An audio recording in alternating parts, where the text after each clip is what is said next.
Hello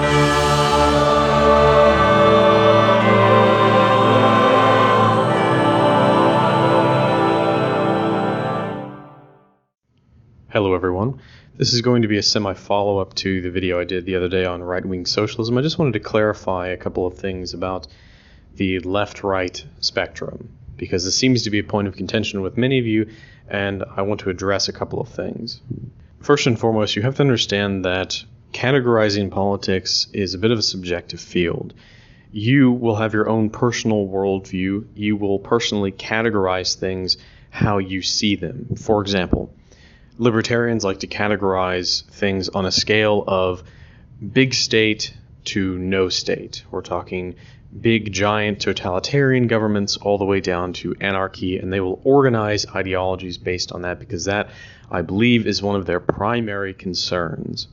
But many people use the classical left-right divide, and that's fine, but many people don't seem to understand what the left-right divide is.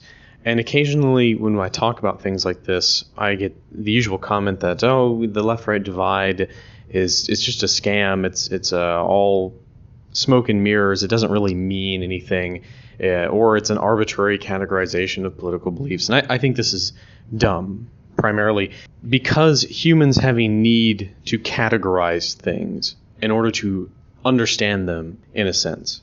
I mean, we categorize things all of the time. We categorize food versus non-food. We categorize enemies and friends, and this is our way of understanding the world. We group things together, we categorize them. This, I think, is essential in understanding the extremely complex reality that we find ourselves in. And usually when I talk about the left-right divide, I don't get too deep into it. I leave it on a single axis, let's say. You have the left on the left side and the right on the right side and the center in the middle. And this works for the most part when we're talking to people who don't know that much about political ideologies, or if you're just trying to be brief about the topic at hand.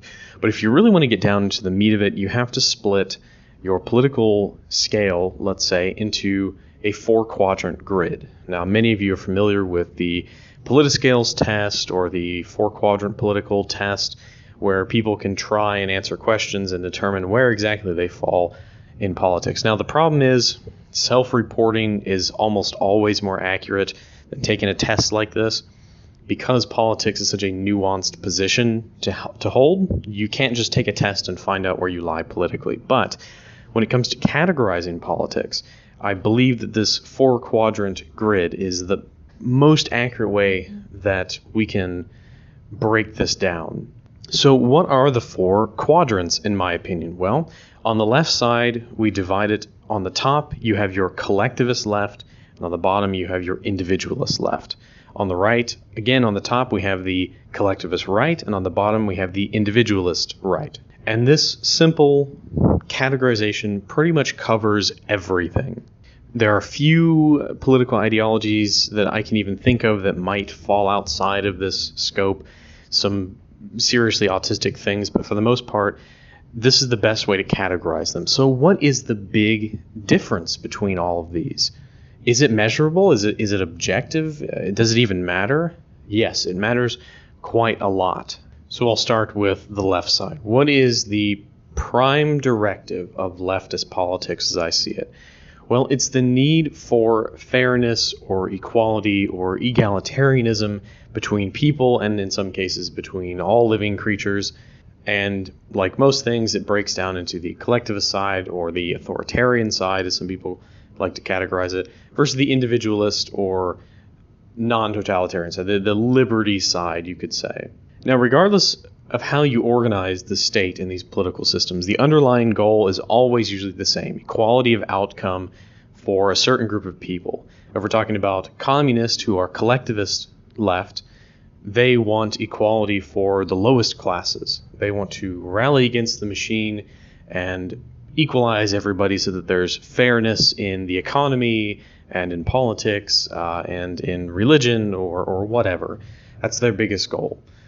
On the more individualist left, you have things like equality before the law, all men are created equal, this type of, you may think of it as classical liberal. And of course, within that quadrant of the grid, it varies quite heavily from left to right, up to down. You could break it down into a million different points, but for the most part, you just have to understand that it's basically people who want equality, but they don't want a huge, massive state apparatus. They see themselves more as individuals.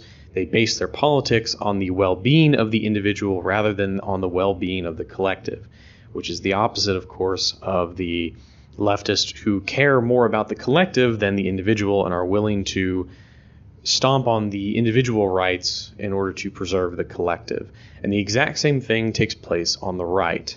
On the individual right, the bottom right quadrant of the grid, you have libertarians, anarcho-capitalists, minarchists, all these types of ideologies who value and base their politics on the well-being, let's say, of the individual rather than the well-being of the collective. In fact, many of them have a moral philosophy that prevents them from infringing on people's liberties. This is where it places them. But the big difference here between the individual left and individual right is that the right is focused primarily on the naturally occurring hierarchy of human beings. This is why anarcho-capitalism is on the right, because capitalism is an inherently hierarchical structure. Essentially, you have people competing with one another in order to come out on top of everybody else, to make the most money, to be the most profitable. Only the smartest, strongest will survive in an anarcho-capitalist system in their eyes.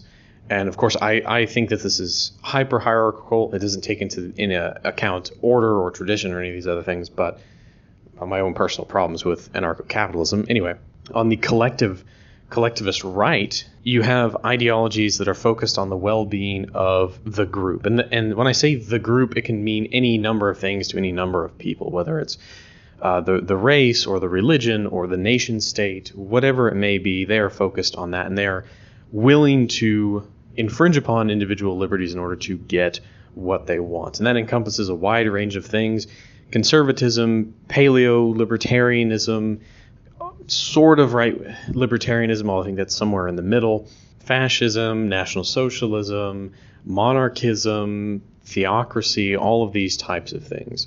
And they all believe in hierarchy, a hierarchy of sorts, that we must strive to emulate the natural order of things, and that's the best way to base our society. However, many people see this collectivization, meaning that the collectivist right and the collectivist left are the exact same, the classical horseshoe theory. This is completely wrong, of course. The two are diametrically opposed to one another because one believes in hierarchy and one believes in equality. These two ideas cannot be in the same room together. They are the complete opposites of one another. And this is the primary reason why I divide things up into left versus right politics, because this core principle, this prime directive of politics, is what changes the direction of a nation. Now, the collectivist left understands politics, but doesn't understand economics. The individualist left doesn't understand economics and doesn't understand politics. The individualist right understands economics, but doesn't understand politics. The collectivist right understands both politics and economics. I know many people think this is a meme, but if you really look into it, and you can look at all of the political theory videos that I've done, you will see that this generally holds true. You have to have natural order and a hierarchy in order for your function to survive, unless you are somehow going to fight against human nature. And at the same time, you have to look out for collective well-being. And no matter who you talk to, no matter what political system you're talking about, it will fall under one of these categories, one of these quadrants on the 4-quadrant grid. Guaranteed 9 times out of 10 that they will fall somewhere along those lines. Collectivist right versus left, or individualist left versus right. Understanding this concept, I think, is the first thing that people really need to get a grasp on before they delve any deeper, is they need to categorize all of these ideas so they can form a worldview, an outlook. For example, because I can categorize political ideologies very easily because I follow the system that I've been talking about, if someone asks me, what do you think about X political system? If I know of that political system, it's already pre-categorized in my head, and I can tell you exactly how I feel about it. it simplifies things to a great degree. And yes, like most things in life, there is going to be some ambiguity. It's not perfect, but it's the best system that I can come up with in the here and now. And in closing, like I said, you can divide up and categorize politics however you see fit, so long as you're categorizing things appropriately. This just so happens to be my personal opinion, my personal outlook on the world, and as far as I can tell, this seems to hold up very well when applied to real life. So if you agree with me, let me know if there's any improvements to the system, or if I'm just plain flat out wrong. Please let me know in the comments down below, and thanks for watching.